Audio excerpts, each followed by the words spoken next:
तो दोस्तों हम एआई से बात कर रहे हैं। अब पूछ रहे हैं क्या आप ट्रेडिंग के मामले में हमारी मदद कर सकते हैं। बिल्कुल, मैं ट्रेडिंग के मामले में भी आपकी मदद कर सकता हूँ। चाहे वो मार्केट के ट्रेंड समझना हो, पोजीशंस मैनेज करना हो या किसी भी तरह की रणनीति पर चर्चा करनी हो, आप बेझिझक पूछिए। ठीक है, थोड़ा आज के बारे में बताइए कि मार्केट की ओपनिंग आज कहाँ हुई और मार्केट कहाँ बंद हुआ।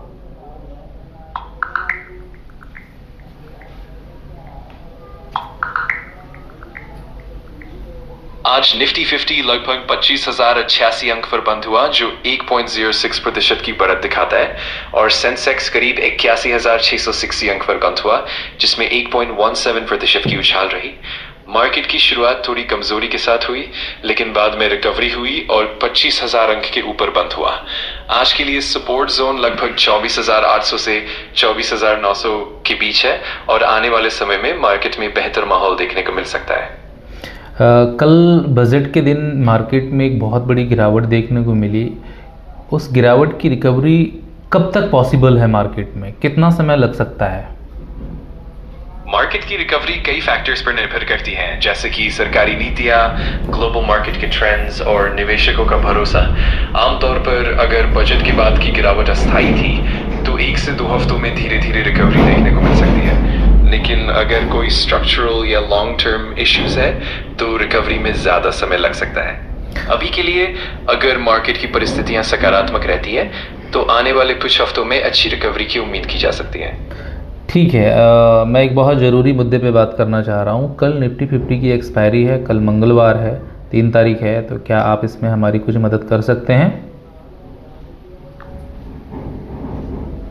जरूर, मैं इस पर आपकी मदद कर सकता हूँ। हम एक्सपायरी के लिए स्ट्रैटेजी बना सकते हैं, जैसे कि support and resistance levels, put and call ratio and position management की टिप्स। आप अगर कोई खास सवाल या कोई विशिष्ट रणनीति चाहते हैं तो बेझिझक बताइए, हम उसे डिटेल में डिस्कस कर सकते हैं। ठीक है, मैं जानना चाहता हूँ कि कल निफ्टी 50 की ओपनिंग जो है वो गैप अप होगी या गैप डाउन होगी। आपके अकॉर्डिंग आप क्या बताना चाहते हैं, थोड़ा एनालिसिस करके अच्छे से बताइए।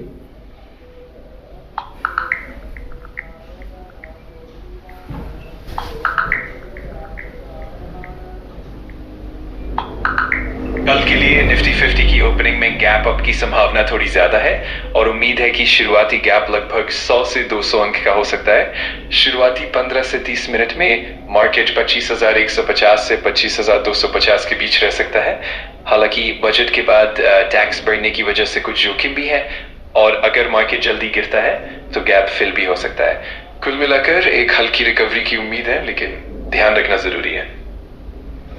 ठीक है, ये तो आपने गैप अप की बात बताई। अगर गैप डाउन होता है तो उस समय की स्थिति क्या हो सकती है। अगर गैप डाउन होता है तो शुरुआती स्तरों पर निफ्टी 50 लगभग 25,000 अंक से नीचे खुल सकता है, और उस स्थिति में 24,900 से 25,000 के बीच का सपोर्ट जोन ध्यान में रखना होगा। गैप डाउन की स्थिति में शुरुआती ट्रेडिंग में बेचने का दबाव ज्यादा हो सकता है और मार्केट में हल्की उतार चढ़ाव देखने को मिल सकती है। इस हालत में स्ट्रैटेजी में भी थोड़ा बदलाव करना पड़ेगा, जैसे कि शॉर्ट पोजीशंस पर ध्यान देना या सपोर्ट लेवल पर खरीदारी करना। कुल मिलाकर गैप डाउन की स्थिति में भी सतर्क रहना बहुत जरूरी है। बिल्कुल बिल्कुल, आपने बहुत अच्छी जानकारी दी। और जिन लोगों ने BTST बुक किया हुआ है कॉल में, उनके लिए क्या संभावनाएं हैं, या पुट में जिन लोगों ने BTST बुक किया हुआ है उनके बारे में आप क्या कहना चाहते हैं। अगर किसी ने कॉल में BTST बुक किया है तो गैप अप की स्थिति में उन्हें फायदा हो सकता है, क्योंकि मार्केट की शुरुआती बढ़त उनके पोजीशन को और मजबूत कर सकती है। वहीं अगर गैप डाउन होता है तो उन्हें थोड़ा नुकसान हो सकता है, लेकिन सपोर्ट लेवल्स पर ध्यान देकर और पोजीशन मैनेजमेंट से घाटे को कम किया जा सकता है।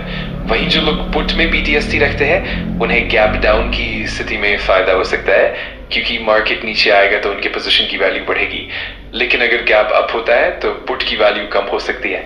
इसीलिए ऐसे मामलों में भी रिस्क मैनेजमेंट और स्टॉप लॉस का ध्यान रखना जरूरी है।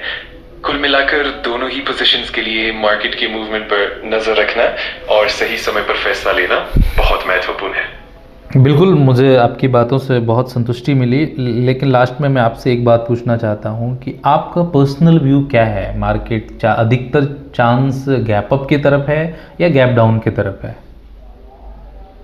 मेरे हिसाब से फिलहाल मार्केट में जो माहौल है उसमें गैप अप की संभावना थोड़ी ज्यादा दिखती है, क्योंकि हाल ही में मार्केट में रिकवरी के संकेत हैं और निवेशकों का भरोसा भी बढ़ता हुआ दिख रहा है। हालांकि ये पूरी तरह से सुनिश्चित नहीं है, क्योंकि बजट के बाद की परिस्थितियां और ग्लोबल इवेंट्स भी असर डाल सकते हैं। इसीलिए थोड़ा सतर्क रहना और मार्केट के मूवमेंट को ध्यान से ट्रैक करना जरूरी रहेगा। ठीक है, ये तो हमने निफ्टी 50 की बात की। अभी मैं कुछ स्टॉक्स के बारे में बात करना चाह रहा हूँ। कुछ ऐसे स्टॉक्स के नाम बताइए आप जो इस समय में बहुत अच्छा प्रदर्शन कर रहे हैं और जिनमें ख़रीदारी करने का वक्त है। अगर हम उनमें ख़रीदारी करते हैं तो हमें क्या मुनाफा मिल सकता है, थोड़ा सा बताएंगे आप मुझे?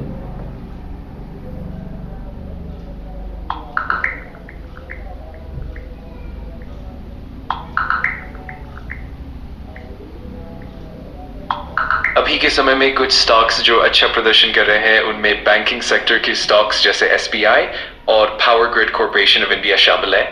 एसबीआई ने हाल ही में अच्छा प्रदर्शन किया है और पावर ग्रिड में भी मजबूत बढ़त देखने को मिली है। इन स्टॉक्स में खरीदारी करने से अच्छे मुनाफे की संभावना है, लेकिन जोखिम और बाजार की स्थिति को ध्यान में रखना जरूरी है। बिल्कुल, मैंने जो कुछ भी आपसे पूछा ये एजुकेशनल पर्पज़ के लिए था और मुझे बहुत अच्छा लगा आपसे बातचीत करके।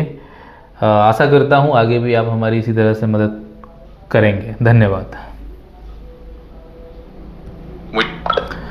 तो दोस्तों, इसमें मेरा कोई भी पर्सनल व्यू अपना नहीं है। मैं कल के बारे में कुछ नहीं बता रहा हूँ। जो भी बताया है एआई ने बताया है। कल गैप अप होगा और गैप अप के चांसेस बहुत ज़्यादा बताए हैं एआई ने। अब हमें देखना होगा कल कि इन्होंने जो बताया, देखो इन्होंने क्या क्या बोला मुझे बहुत ज़्यादा याद नहीं है। आप याद रखना, क्योंकि वीडियो में सब रिकॉर्ड हो रहा है और कल देखेंगे कि एआई ने हमको कितनी सच बातें बताई हैं। कल हम लोग इस चीज़ को गहराई से समझेंगे कि एआई क्या सच में ट्रेडिंग के बारे में जानता है। एआई को पता है एआई के साथ ट्रेड करना पॉसिबल है, हम प्रॉफिटेबल हो सकते हैं, नहीं हो सकते हैं। ये आप लोगों का काम है। जो इन्होंने बताया है महाराज ने, कल हम लोग इसको देखेंगे, चेक करेंगे। तो नमस्कार दोस्तों, इसी के साथ इस वीडियो को हम समाप्त करते हैं। कल मिलते हैं एक नई वीडियो के साथ।